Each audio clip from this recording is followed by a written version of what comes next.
Channel edu एनवायर में आपका स्वागत है। मैं जया। हम लोग प्राचीन भारत का इतिहास देख रहे हैं और इसी क्रम में अभी तक हमने देखा है इतिहास जानने के क्या क्या महत्वपूर्ण स्रोत हैं। इन स्रोतों के क्रम में साहित्यिक स्रोत और पुरातात्विक स्रोतों को हमने डिस्कस कर लिया था। इसी के आगे चलेंगे और आज हम लोग देखेंगे प्रागैतिहासिक काल को। प्रागैतिहासिक काल को डिस्कस करने से पहले कुछ महत्वपूर्ण बिंदुओं पर प्रकाश डालेंगे जो कि हमारी समझ के लिए भी आवश्यक है और परीक्षा की दृष्टि से भी आवश्यक है। स्रोतों के आधार पर इतिहास को 3 भागों में विभाजित किया गया। ये 3 भाग में से प्रथम भाग प्रागैतिहासिक काल, द्वितीय भाग आदि ऐतिहासिक काल तथा तृतीय भाग ऐतिहासिक काल कहलाता है। प्रागैतिहासिक काल इतिहास काल खंड का वह समय जिस समय हमें लिखित साक्ष्य प्राप्त नहीं हुए हैं, अर्थात पुरातात्विक साक्ष्यों के आधार पर ही जिस इतिहास का वर्णन किया जाता है, इसी इतिहास के कालखंड को प्रागैतिहासिक काल कहते हैं। तथा वह समयावधि जब लिखित साक्ष्य तो प्राप्त हुए परंतु इन साक्ष्यों को पढ़ा नहीं जा सका, ऐसे कालखंड को आदि ऐतिहासिक काल, तथा जिस कालखंड में लिखित साक्ष्य प्राप्त हुए हैं तथा इन लिखित साक्ष्यों को पढ़ा भी जा सका है, इसी कालखंड को हम ऐतिहासिक साक्ष्य के नाम से जानते हैं। तो आदि ऐतिहासिक प्रागैतिहासिक काल का जो सबसे अच्छा उत्कृष्ट उदाहरण है ये पाषाण काल है तथा आदि ऐतिहासिक काल में सिंधु सभ्यता और ऐतिहासिक काल में वैदिक सभ्यता को जानते हैं। क्योंकि आप जानते हैं कि सिंधु सभ्यता में अनेक प्रकार के लिखित साक्ष्य प्राप्त हुए परंतु चित्रात्मक लिपि होने की वजह से हम अभी तक इन साक्ष्यों को पढ़ नहीं सके, इसीलिए हमें सैंधव सभ्यता की पूर्ण जानकारी प्राप्त नहीं हो पाई है। और वैदिक सभ्यता में अनेक प्रकार के लिखित साक्ष्य प्राप्त हुए हैं, इन्हें पढ़ा भी गया है। अर्थात जैसे वेद थे, वेदांग, आरण्यक थे, ब्राह्मण ग्रंथ थे, इन ब्राह्मण ग्रंथों से अनेक प्रकार की जानकारी मिलती है। तो ऐतिहासिक साक्ष्य प्राप्त हुए हैं ऐतिहासिक काल से, यानी कि साहित्यिक साक्ष्य प्राप्त हुए हैं और इन साक्ष्यों को भली भांति पढ़ा जा सका है। उन्हीं के आधार पर ऐतिहासिक कालखंड का निर्धारण किया गया है। आगे बढ़े और देखें प्रागैतिहासिक काल को भी 3 भागों में विभाजित किया गया। ये 3 भाग कौन कौन से थे? पाषाण काल, कांस्य युग तथा लौह युग। इसको भारतीय संदर्भ में इसका वर्णन रॉबर्ट ब्रूसफुट ने किया है तथा वैश्विक स्तर पर इसका निर्धारण जर्गेनस थॉमसन ने किया है। तो इसका विभाजन यानी कि प्रागैतिहासिक काल का जो विभाजन हम देख रहे हैं पाषाण काल, कांस्य युग और लौह युग के नाम से, इसका विभाजन जर्गेनस थॉमसन ने किया है। क्या है पाषाण काल, कांस्य युग और लौह युग? मानव अपनी आवश्यकता के लिए सर्वाधिक जिस प्रकार की वस्तु का या जिस प्रकार की धातु का प्रयोग करता है उसी उपयोग के आधार पर हम इस कालक्रम का निर्धारण करते हैं। और प्रथम कालखंड के रूप में पाषाण काल, फिर कांस्य युग और लौह युग का वर्णन किया गया। फिर पाषाण काल को भी 3 भागों में विभाजित किया गया, पुरा पाषाण काल, मध्य पाषाण काल और नव पाषाण काल। पुरा पाषाण काल, मध्य पाषाण और नव पाषाण काल को जानने से पहले पाषाण काल को जानेंगे, कांस्य युग को और लौह युग को। पाषाण काल वह समय जब सर्वाधिक मनुष्य पत्थर की वस्तुओं का यानी पत्थर के औजारों का, पत्थर के उपकरणों का प्रयोग करता था, उस काल को हम पाषाण काल के नाम से जानते हैं। तथा जिस समय अवधि में मनुष्य को धातु का यानी मानव को धातु का ज्ञान हो गया और उसने कांसे और टिन को तांबा और टिन को मिलाकर कांसे की धातु निर्मित की और उस कांसे के अनेक प्रकार के औजार, हथियार तथा चित्र मिले हैं और कुछ मूर्तियां भी मिली हैं। तो इस कालखंड को हम कांस्य युग के नाम से, तथा अंतरंगी खेड़ा से लोहे के साक्ष्य मिलते हैं 1000 ईसा पूर्व। उत्तर वैदिक काल में हम लोहे के प्रयोग से परिचित होते हैं, तो इस कालखंड को हम लौह युग के नाम से जानते हैं। आइए इसके विभाजन को देखेंगे। पाषाण काल को 3 मुख्य भागों में विभाजित किया गया, पुरा पाषाण, मध्य पाषाण और नव पाषाण। अब यहाँ से क्या क्या क्वेश्चन बनेंगे और परीक्षा की दृष्टि से क्या क्या चीजें उपयोगी हैं उसे हम यहाँ टेबल में देखेंगे। समयावधि क्या रही पुरा पाषाण की, क्या मध्य पाषाण की, क्या नव पाषाण की? तो समयावधि में देखें तो पूरा पाषाण काल की समयावधि 25 लाख ईसा पूर्व से 10,000 ईसा पूर्व तक की है, तथा मध्य पाषाण काल की समयावधि 10,000 ईसा पूर्व से 4,000 ईसा पूर्व तक, तथा नव पाषाण काल की समयावधि 10,000 ईसा पूर्व से 1,000 ईसा पूर्व तक का समय माना जाता है।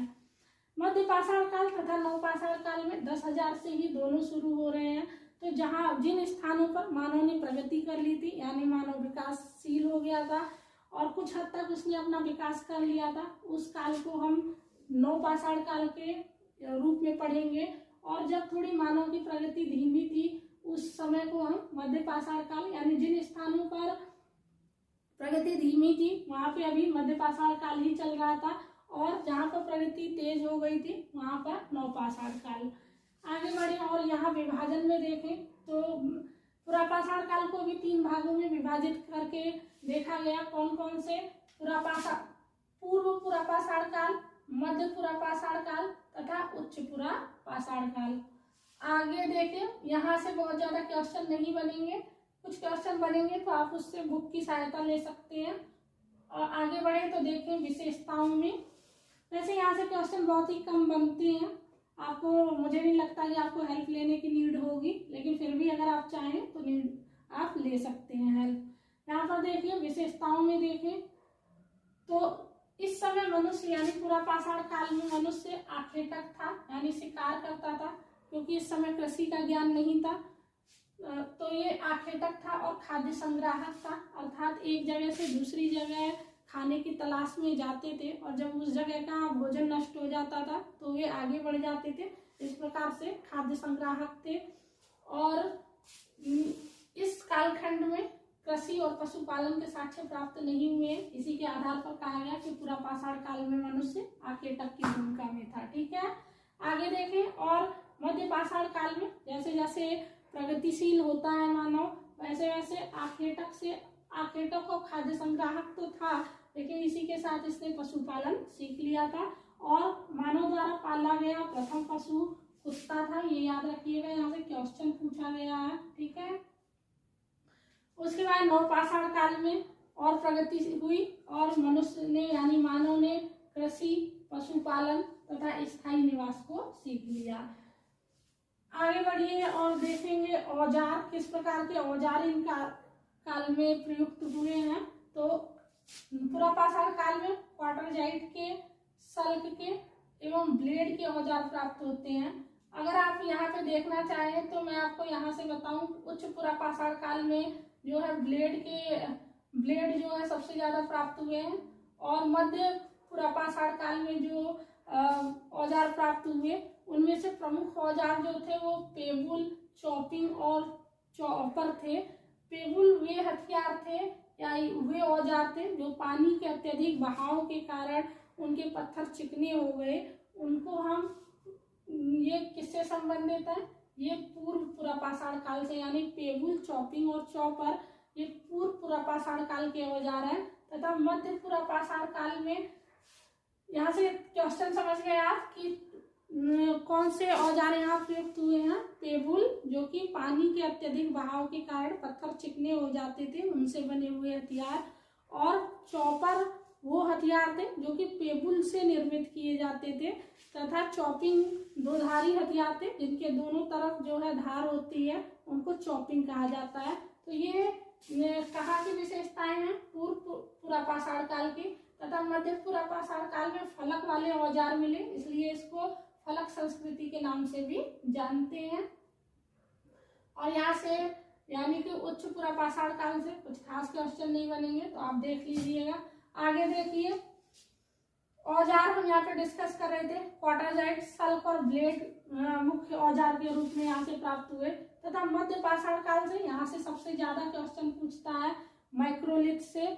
माइक्रोलिथ क्या है? तो ये सूक्ष्म औजार है, यानी इस समय पुरापाषाण काल में जो औजार बनते थे वो भद्दे थे, बड़े थे, अत्यधिक नुकीले नहीं थे। लेकिन जैसे जैसे विकास का क्रम आगे बढ़ा वैसे वैसे सूक्ष्म औजार बनाए जाने लगे, पॉलिश युक्त औजार बनाए जाने लगे और औजार नुकीले भी होने लगे। तो माइक्रोलिथ का सीधा संबंध सूक्ष्म औजारों से है। तो आप ये समझ लीजिए कि मध्यपुरा पाषाण काल में जो औजार प्रयुक्त हुए वे कैसे थे, माइक्रोलिथ यानी कि सूक्ष्म थे। ठीक है। उसके बाद नवपाषाण काल में जो औजार प्रयुक्त हुए वे किसके थे, स्लेट के बने हुए। महत्वपूर्ण स्थलों की बात करें तो सबसे ज्यादा क्वेश्चन इसी भाग से पूछेगा। ये जो स्थल दे रखे हैं कि ये महत्वपूर्ण स्थल किन क्षेत्रों में पड़ते हैं तथा यहाँ से क्या क्या महत्वपूर्ण साक्ष्य प्राप्त हुए हैं जो कि इतिहास के वर्णन में महत्वपूर्ण भूमिका अदा करेंगे। तो महत्वपूर्ण स्थलों में देखें तो अतिरम पक्कम जो कि तमिलनाडु से प्राप्त हुआ और तमिलनाडु में स्थित है, और हथनोरा जो एमपी में है, यहाँ से मानव खोपड़ी के प्रथम साक्ष्य प्राप्त हुए हैं। ठीक है। इसके बाद भीमबेटका, ये तो बहुत ही इम्पोर्टेंट साइट है ना। यहाँ ये जब भी आप पुरापाषाण, मध्यपाषाण, नवपाषाण तीनों से ही संबंधित है भीमबेटका, और यहाँ से तीनों काल में के चित्र प्राप्त हुए हैं। ठीक है। मिर्जापुर जो कि यूपी में स्थित है, और यहाँ से तीनों काल के औजार प्राप्त हुए हैं। तो ये वाला जो पोर्शन है ये आपको 100% याद होना चाहिए, क्योंकि यहाँ से हमेशा ही क्वेश्चन बनते हैं। ठीक है। इसके बाद आगे बढ़े तो देखेंगे मध्य पाषाण काल के प्रमुख स्थल चौपानी मांडू जो कि यूपी में है। यहाँ से मृदभांड के प्राचीनतम साक्ष्य मिले हैं, और सराय नहराए यूपी में, बागौर राजस्थान में, और आदमगढ़ एमपी में है। यहाँ से पशुपालन के साक्ष्य प्राप्त हुए हैं। बुर्जहोम जो कि नवपाषाण काल से संबंधित है। बुर्जहोम एनसीईआरटी में भी मेंशन है, ध्यान रखिएगा। बुर्जहोम, चिराग, ये सब बहुत ही आवश्यक महत्वपूर्ण बिंदु हैं। समझ लीजिए कि बुर्जहोम कश्मीर में स्थित है, और यहाँ से गर्तवास के प्रमाण मिलते हैं, अर्थात मानव के साथ कुत्ते को दफनाया गया था गड्ढे में, और ये गर्तवास का संबंधी गड्ढा है, यानी वहाँ पे गड्ढे में रहने के प्रमाण मिलते हैं। तो बुर्जहोम कश्मीर में स्थित जगह है, और यहाँ से गर्तवास के प्रमाण मिले हैं। तथा गुफा कराल भी कश्मीर में है। चिराग जो कि बिहार में स्थित है, और कोल्डिहवा जो यूपी में है, यहाँ से चावल के साक्ष्य प्राप्त हुए हैं। यानी कि आपसे पूछेगा चावल के प्रथम साक्ष्य कहाँ से प्राप्त हुए हैं, तो कोल्डिहवा यूपी से। ठीक है। आगे बढ़े और देखें प्रमुख खोज। तो इस समय मानव को, यानी कि पुरापाषाण काल में मानव को ने आग की खोज कर ली थी, और यह शुरुआती दौर में आग का प्रयोग जंगली जानवरों से बचने के लिए तथा मांस को, कच्चे मांस को पकाने के लिए करता था। लेकिन आग का जो रेगुलर बेसिस पर प्रयोग हुआ वो किस काल में होता है, मध्यपाषाण काल में। इस काल में मनुष्य आग से परिचित था और आग का प्रयोग विभिन्न कार्यों में करता था।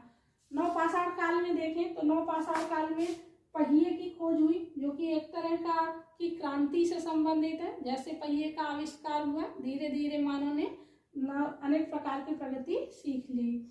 उसके बाद चाक का प्रयोग मृदभांडों को, यानी कि बर्तनों को बनाने के लिए किया जाता था। इस काल में सुंदर बर्तन, पॉलिश युक्त बर्तन प्राप्त हुए हैं।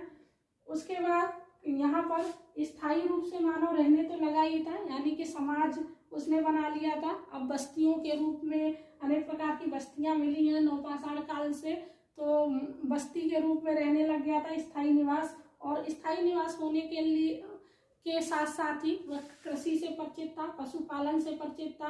अर्थात यह काल जो नवपाषाण काल है, यह मानव के प्रगति का सबसे अच्छा उदाहरण है। ठीक है। तो इस प्रकार से ये चैप्टर, यानी कि ये भाग खत्म हो गया। इसके बाद हम लोग आद्य ऐतिहासिक काल और ताम्रयुगीन काल को देखेंगे नेक्स्ट वीडियो में।